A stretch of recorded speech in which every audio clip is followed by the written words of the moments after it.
সুপ্রিয় শিক্ষার্থী বন্ধুরা, স্বাগতম। তোমরা যারা এসএসসি পরীক্ষা দিচ্ছ তোমরা জানো যে আজকে তোমাদের বাংলা প্রথম পত্র পরীক্ষা হয়েছে। তো প্রশ্ন কেমন ছিল সে বিশ্লেষণে যাব না। আমার কাছে মনে হয়েছিল যে প্রশ্নটি খুব বেশি কঠিন হয়েছে এমন না, আবার খুব বেশি সহজ হয়েছে এমনও না। তো চলো প্রশ্ন সমাধানটি দেখি। আর শুরুতে বলে দিচ্ছি, আমরা চেষ্টা করেছি সবগুলো প্রশ্নের সঠিক সমাধান দিতে। তারপরেও খুব দ্রুত সময়ের সমাধান দিতে গিয়ে হয়তো ভুল ত্রুটি থাকতে পারে। যদি সেই ভুল ত্রুটি তোমাদের চোখে পড়ে সেটি কমেন্টস করে জানাবে এবং অবশ্যই সেটা ক্ষমা সুন্দর দৃষ্টিতে দেখবে। তো চলো সমাধানটি শুরু করি। প্রথম যে প্রশ্নটি ছিল এটি আমার কাছে খ সেট প্রশ্ন সমাধান করছি। তো প্রথম প্রশ্নটি ছিল, বহিপীর নাটকের কোন চরিত্রটি কুসংস্কারাচ্ছন্ন? সঠিক উত্তর হচ্ছে খোদেজা।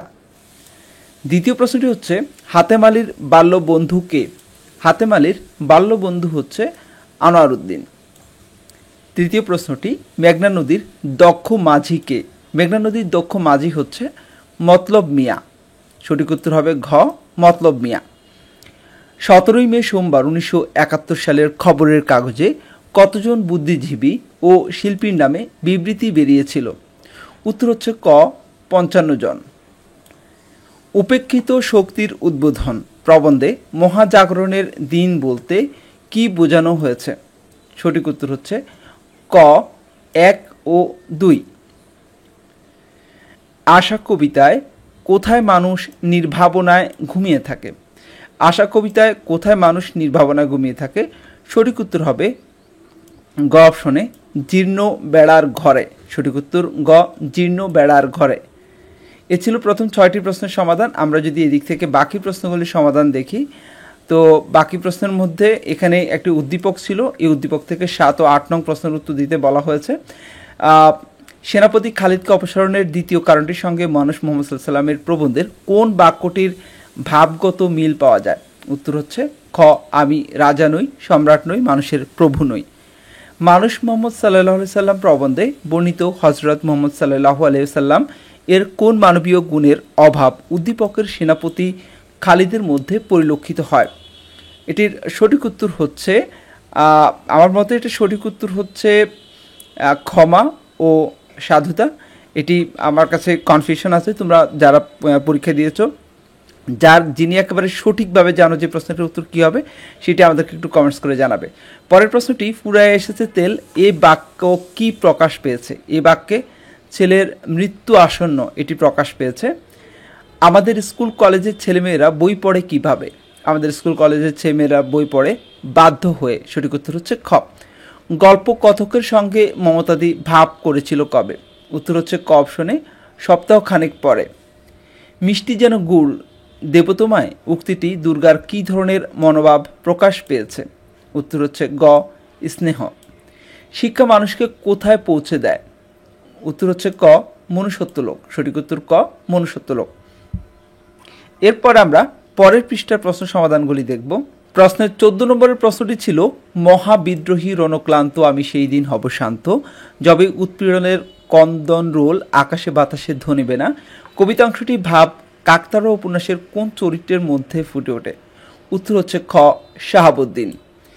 মাতা পিতামহ ক্রমে বঙ্গতে বসতি কবিতার এ চরণে প্রকাশ পেয়েছে কি? উত্তর হচ্ছে স্বদেশপ্রেম ও ভাষাপ্রীতি। উত্তর হবে খ, 1 ও 3। সেই দিন এই মাঠ কবিতায় কবির ভাবনায় কি প্রকাশ পেয়েছে? প্রকাশ পেয়েছে প্রকৃতির চিরকালীন সৌন্দর্য। দ্বারা শব্দটির দ্বারা কি বোঝানো হয়েছে? খেয়াল করো, এই দ্বারা কি বোঝানো হয়েছে? এই দ্বারা মানে স্ত্রী। সঠিক উত্তর ঘ। এরপরে এই একটি উদ্দীপক রয়েছে, উদ্দীপক থেকে 18 এবং 19 নম্বর প্রশ্নের উত্তর তোমাদেরকে দিতে বলা হয়েছে। তো 18 নম্বর প্রশ্ন হচ্ছে, উদ্দীপকের সাথে কোন সাহিত্য রূপের মিল রয়েছে? এটি হবে উত্তর গ, ছোট গল্প। উক্ত সাহিত্যের আলোচ্য বিষয় কি? এখানে সঠিক উত্তর হবে 1 ও 2। সঠিক উত্তর কতে 1 ও 2। এ ছিল 19 নম্বর প্রশ্ন উত্তর। 20 নম্বরে রয়েছে, পাহাড়পুর বৌদ্ধ বিহার কোন জেলায়? পাহাড়পুর বৌদ্ধ বিহার হচ্ছে নওগাঁ জেলায়। সহায় সম্পদ বলো সকলে গুছায় কাল, এই পংক্তিটি বল বলতে কবি কি বুঝিয়েছেন? উত্তর হচ্ছে সময়কে। সতত শব্দের অর্থ কি? সতত শব্দের অর্থ হচ্ছে সর্বদা। মসজিদ মন্দিরের সকল দুয়ারে কারা তালা লাগিয়েছে? উত্তর হচ্ছে মোল্লা, পুরোহিত। সঠিক উত্তর গ। পরের প্রশ্নটিতে উদ্দীপক পড়ে 24 ও 25 নং প্রশ্নের উত্তর দিতে বলা হয়েছে। আমি উদ্দীপকটি পড়ছি না, প্রশ্নটি যদি পড়ি তাহলে এরকম যে উদ্দীপকের মাতব্বর বহিবীর নাটকের কোন চরিত্রকে মনে করিয়ে দেয়। সঠিক উত্তরটি কমেন্টস করে দেখি তোমরা এটির উত্তর কি হবে। মানে মাতব্বর বহিবীর নাটকের কোন চরিত্রকে মনে করিয়ে দেয়।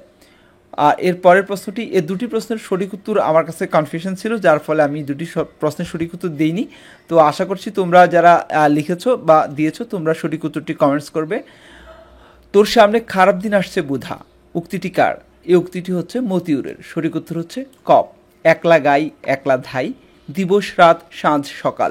এ বাক্যে ঝর্ণার কোন রূপটি ফুটে উঠেছে? উত্তর হচ্ছে গ, গতিময়তা। অবাঘের স্বর্গ গল্পের উপস্থাপিত তাৎপর্য কি? এই গল্পের উপস্থাপিত তাৎপর্য হচ্ছে এক ও, এটি হবে 1 ও 3, অর্থাৎ খ অপশনটি সঠিক। এরপরে 29 ও 30 নং প্রশ্নের উত্তর দিতে বলা হয়েছে। এখানে এই দুটি প্রশ্নই আমি যদি একটু পড়ি, উদ্দীপকের সঙ্গে সাদৃশ্যপূর্ণ ভাব প্রবাস বন্ধু ভ্রমণ কাহিনীর কোন লাইনে প্রতিফলিত হয়েছে? এখানে সঠিক উত্তর 29 নম্বরেরও আমরা সঠিক উত্তর খুঁজে পাইনি। তো যদি কারোর কাছে সঠিক উত্তর মনে হয় যেটা, সেটি আমাদেরকে একটু কমেন্টস করে জানাবে। 30 নম্বরের সঠিক উত্তর হবে তোমার স্বদেশপ্রীতি। সঠিক উত্তর হবে গ। খোদার কসম আমি ভিনদেশি পথিক নই, আমি কোনো আগন্তুক নই। কবিরের বলিষ্ঠ উচ্চারণে কোন চেতনা সক্রিয় ছিল? উত্তর হচ্ছে স্বদেশপ্রীতি। এই ছিল এখনকার মতো। তো তোমরা যারা এসএসসি পরীক্ষা দিচ্ছ তোমরা আমাদের এই পেজটি অবশ্যই লাইক করে রাখবে এবং ফলো দিয়ে রাখবে। কমেন্টস করে জানাবে কে কোথায় থেকে দিয়েছো। সবাই সবার জন্য দোয়া করবে। আশা করছি তোমাদের প্রত্যেকটি পরীক্ষা খুব বেশি ভালো হবে। সাথে থাকবে, ভালো থাকবে। আল্লাহ হাফেজ।